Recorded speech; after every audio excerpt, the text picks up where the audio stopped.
do with it. I got it for you, but I'll make it just general questions for you. Yeah, I'll just jump in. We're pretty used to doing this. We've been doing it for 2 months, so I'm sure your questions are fine. I'll be able to intertwine myself. Cool. I dig. So, how many years you guys been on Warped Tour so far then? It's my first. Your first? My fourth. Your fourth, okay.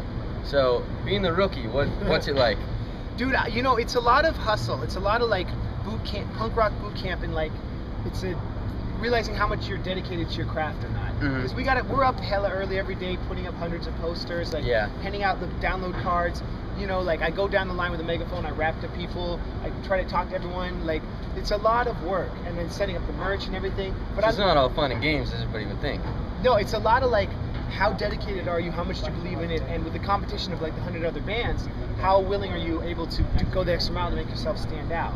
And we being like, we call ourselves like the outcasts amongst the outcasts, and that we're like the hip hop people. Yeah, you're a little different genre then, because everyone's got their hardcore and their metal and all that, and you guys, a little hip hop, a little fun in there, just different.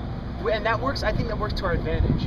So it's been, for me, it's like I've learned like you really have to work, but like now going on a club tour, or like when we tour more, we'll see that it's a lot easier. You know what I mean? Warped Tour makes you like just realize how much you have to be dedicated to make everyone care. But this dude, he's done it with other bands and bigger bands. 4 years. So how, the Warped Tour veteran, what's that like for you?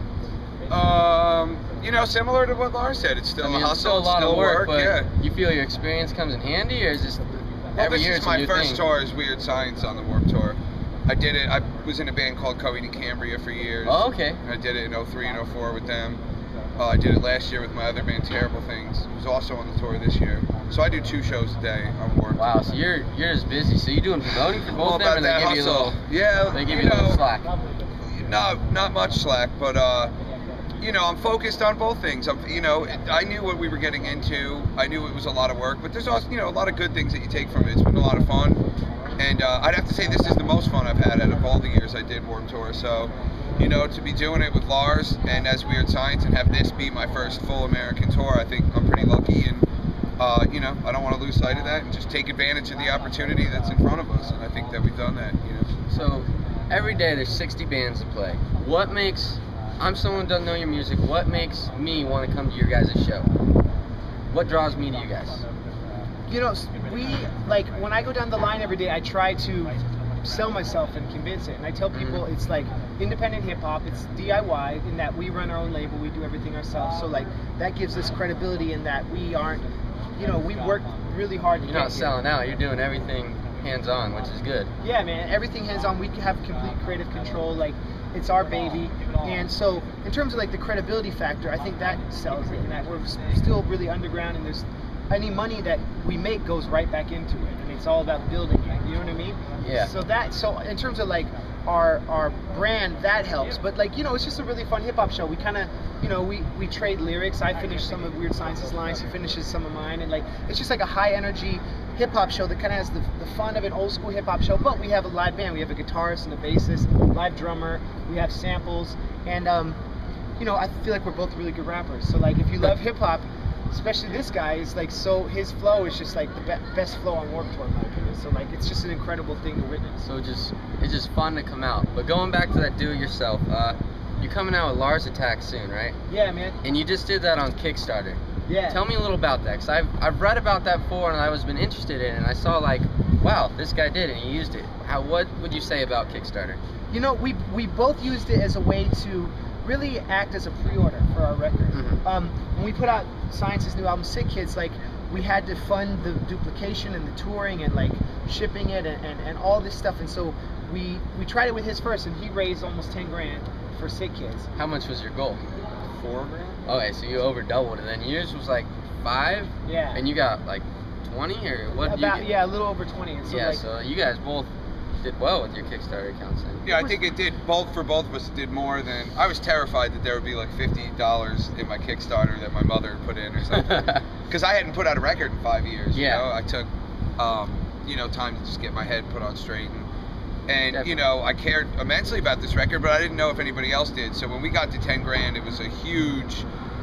It was like a moment in my life. I was really happy, and to see, I was checking Lars's like it was my own, just because I was so excited for him. And I think his goal was 5 grand. I think the first day it got up to 9 grand. So wow, so you must have been just All right. All the years on the road and all the people that you don't have a way of knowing that you touched until you come to their city, there's now a way that you can kind of, all those seeds can bear fruit, and everybody came through in full force for Lars. Helping everybody out. Yeah, man, and you know, Kickstarter really was hugely successful for us, and something we'll probably use again in the future. And it's just a really awesome program. You put the art in the hands of the people where it belongs. Yeah. There's not some corporate entity behind it, or it's really just about, if you want to pre-order the record and you're down with MC Lars or Weerd Science, well, now there's a way to do it where we get the money.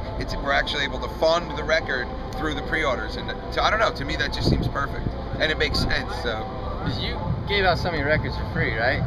Yeah, you know, I've always advocated downloading of our music because it really comes, like, if people download our music and they like it, they'll come see our show. Yeah. And so that's always been a big part of it. My mixtape I gave away for free, but then people who pre-order the album get the free physical copy of the mixtape. And so my project when I get back from Warped Tour next week is to send out the 500 packages. Wow, 500. Which is a huge undertaking, by the way. That's a lot of personal handwritten stuff, huh? Well, it's gonna be, but it's cool because it's like my sweat and blood, my art. You know, like people have donated their money, and like I'm very happy to like finally after work be able to get all that back to people. Definitely, So that's cool. You guys are all hands-on and helping out. Like seeing the little guy kind of step up to the game and knock it out of the park. Thanks, man. Any last words for your fans? What do you guys got?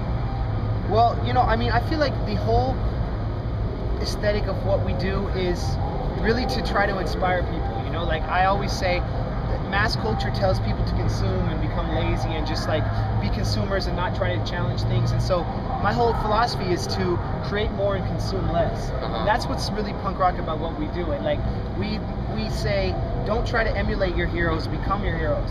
Do something that's important and create something worthwhile and lasting. Don't try to just like, oh, I want to sign to a label and become famous, because that doesn't happen anymore. So have you turned down labels then? I mean, I've been distributed by indie labels, but I would never sign with a major. Like Universal and all that. I've been dropped from Universal twice in my life. Well, this guy's got issues. What the hell? That's amazing. Like a black cloud comes over. No, but we've both been involved with majors. The whole DIY thing can seem like an awfully convenient stance for somebody that's never been on a major. I myself have been on 3 majors. Lars has been distributed by indies that are really funded by majors, and we choose to do this thing DIY because, you know, we're part of the future. We're on like the front line. All the major labels are running around trying to figure out a way to hang on to their, 5 beach houses, and it's just not going to happen. And it feels really important to be part of Horus Records and be on the front line of what's new. And really, it's just, when people download our music, it's more of our art reaching the people, and I think that's really important. That's why we do this. I didn't do this to get rich. I do it because I believe in it. And we want to have careers. We're not anti-career. But, if people are downloading the music and it's touching their hearts, not to sound corny, that's, to me, to us, that's the most important thing. Music is for. Yeah, exactly, So, yeah, that's what's up. All right, MC Lars, Weerd Science. This is Brett signing out with KCR Radio. Peace! Peace.